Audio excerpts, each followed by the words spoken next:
Let's talk about trust, specifically digital trust, and why, if we're being honest, our online world is built on some pretty shaky ground. Today, we're going to dig into a whole new way of thinking, a new architecture designed to fix this problem from the bedrock up, moving way beyond the band-aids we've been using for decades. So, let me start with a pretty provocative question. What if our entire digital economy, everything from your online bank to your social feed, is built on a fundamental error, a deep crack in the foundation that we've just been papering over for years, creating all this friction, all this cost, and a ton of risk? That's the core idea we're going to explore. And to really get it, we have to go way back to the very beginning, to what some people have called the internet's original sin. And no, it's not a single mistake. It's something baked into the very DNA of the web itself. Think about it. The internet's original protocols are absolutely brilliant at one thing: copying and moving data from point A to point B perfectly. But here's the catch. They have zero idea what that data actually means. They don't know if it's a legal contract, a promise to pay, or just a picture of a cat. This is the original sin. The internet was built to move data, not to understand agreements. So to plug that massive trust gap, what did we do? Well, we built this messy, complicated patchwork of middlemen. Banks, credit card networks, big tech companies, they all became these centralized gatekeepers of trust. But that system is slow, it's expensive, and it creates these huge single points of failure. All that friction you feel online, the delays, the fees, the endless reconciling of records, that's a direct symptom of that original sin. Okay, I can hear you thinking it, but what about blockchain? What about tokens? Weren't they supposed to fix all of this? Well, the argument we're digging into today suggests that they might be making a fundamental mistake, what philosophers call a category error. They're trying to solve the problem with a new type of thing instead of a new type of relationship. And it all comes down to this difference between a brute fact and an institutional fact. A brute fact is just a thing that exists. A rock is a rock. A digital token on a ledger, it's just a string of code. An institutional fact, though, that's a social agreement. It's the shared story we all believe in, like the idea of ownership. The error is thinking that just because you have the digital thing, it automatically equals the social agreement. You see, tokenization doesn't really solve the agreement problem.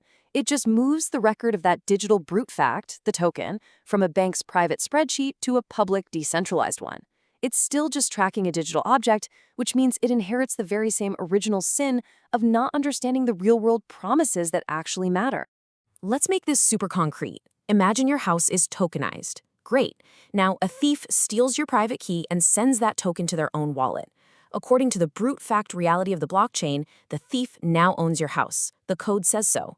But in the institutional reality, the one with laws and courts, do you still own your house? Of course you do. The blockchain has created a record that is completely, dangerously wrong. It didn't solve trust. It just created a new, illegitimate version of truth. Okay, so if tokens are the wrong tool for the job, what's the right one? Well, the solution we're looking at isn't a new asset or a new shiny object. It's actually a new way of seeing, a grammar for trust that has powered every human institution for centuries, just translated for the digital age. It turns out, the way we create trust in the real world follows this hidden logic, and it can be boiled down to a simple but incredibly powerful formula. X counts as Y in C. Think about a dollar bill. It's just a piece of paper, that's X. But it counts as a dollar of value, that's Y. But only within the specific context of the economy, that's C. It's not about the object itself. It's always about the rules and the context we agree on. So let's break that down. What's X? X is the evidence. Now, this is a huge shift in thinking. In this new model, X isn't some token you can pass around. It's a verifiable credential, a cryptographically signed claim from an accountable source. Think of it as a digital, unforgeable piece of evidence that can be mathematically proven. Then you have Y. Y is the rules. This is the engine, the logic that takes that piece of evidence X and gives it a brand new status. In simple terms, it's a set of rules that says when you present this specific evidence, then the state of our agreement changes from waiting for payment to paid. It's the agreed-upon game logic. And finally, there's C, the context.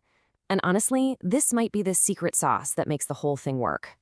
The rules only apply within a specific, bounded context, a magic circle for just that one agreement. A loan has its own context. A supply chain shipment has its own. This completely avoids the privacy and governance nightmares of trying to shove every interaction in the world onto one giant global ledger. Okay, so that's the theory. the grammar of trust. But how does this social reality engine actually work in the real world? Let's look at the tech that brings it to life, which is called the Internet Trust Layer, or the ITL. And what's really cool is how that formula maps directly onto the technology.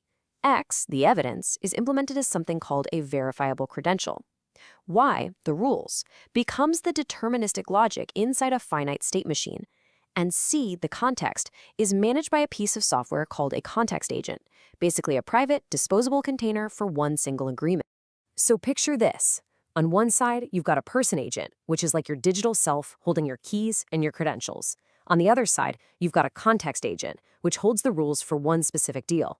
They connect through these secure private channels called trust links.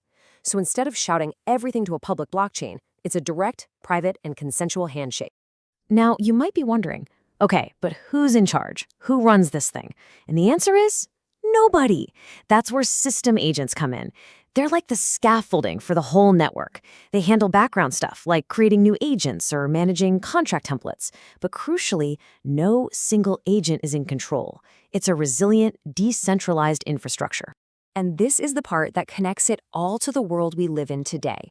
Integration agents act as secure bridges. They can look at a fact in an old-school system, like a row in your bank's database, and mint a brand new, cryptographically secure, verifiable credential from it.